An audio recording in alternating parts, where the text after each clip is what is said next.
চারটা জিনিস সৌভাগ্যের লক্ষণ, এটা যদি পাও খুব ভালো। কয়টা? সবাই বলেন কয়টা? চারটা জিনিস সৌভাগ্যের লক্ষণ। এক নাম্বার আল মারআতু সালেহা, নেককার স্ত্রী। দুই নাম্বার আল মাসকানুল ওয়াসিআ, প্রশস্ত বাড়ি। তিন নাম্বার আল জারু সালেহ, গুড নেইবার, ভালো প্রতিবেশী। চার নাম্বার আল মারকাবুল হানি, মানে ভালো বাহন বা যানবাহন। এই চারটা থাকলে এটা একটা সৌভাগ্যের আলামত, খুশনসিব।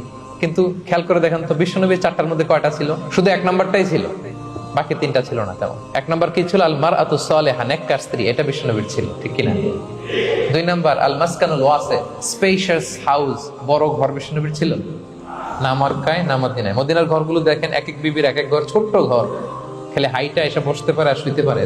তিন নাম্বার আল জারু সালেহ, ভালো প্রতিবেশী ছিল। মক্কায়ও না মদিনায়ও।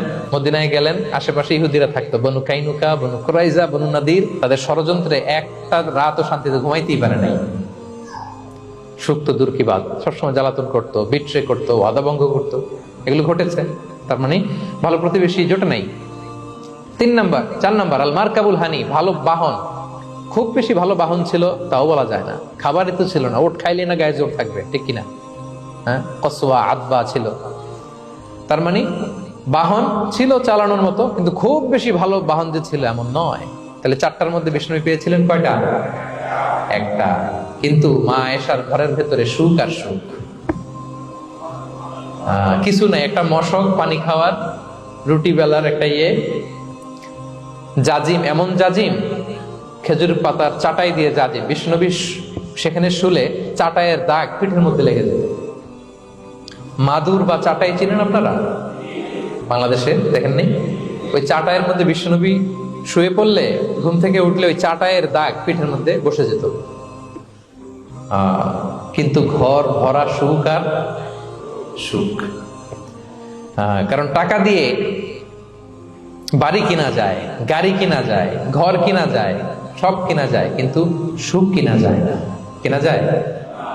এজন্য মনের সুখই আসল সুখ, ওইটাকে গুরুত্ব দিবেন প্রিয় ভাইরা। সহিহ মুসলিমের আরেকটা হাদিসে বিষ্ণু সাল্লাল্লাহু আলাইহি ওয়াসাল্লাম বলেন, লাইসাল গিনা আন কাসরাতিল আরাদি ওয়ালাকিন্নাল গিনা গিনান নাফস। বেশি সম্পদ থাকলেই ধনাঢ্যতা নয়, আসল ধনাঢ্যতা মনের ধনাঢ্যতা। মনে সুখ তো সবখানে সুখ, মনে শান্তি তো সবখানে শান্তি। এই 6 নম্বর পয়েন্টটা বুঝতে পেরেছেন আপনারা? 6 নম্বর পয়েন্টটা কি? মনের সুখী। সবাই বলবেন মনের সুখী।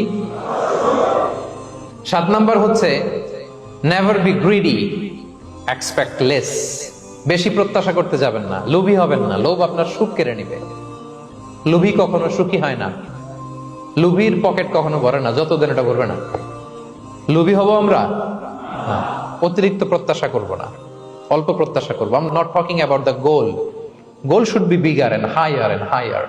But I'm talking about expectation. বেশি এক্সপেক্ট করা ভালো না। খুব প্রত্যাশা নিয়ে রাখছেন, কিছু পান নাই, দেখবেন যে কষ্ট লাগবে, ঠিক কিনা? আর কোনো এক্সপেকটেশন নাই, এরপরে যেটা পাবেন ওইটাই লাভ।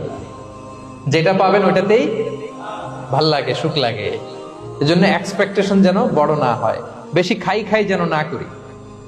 হ্যাঁ, কালকে কি খাবো, পরশু, আগামী সপ্তাহে আমার মেয়ের কি হবে, ছেলের কি হবে, ওদের ভবিষ্যৎ, গাড়ি বাড়ি নাই, এই যে অস্থির, এরকম আসলে নাই।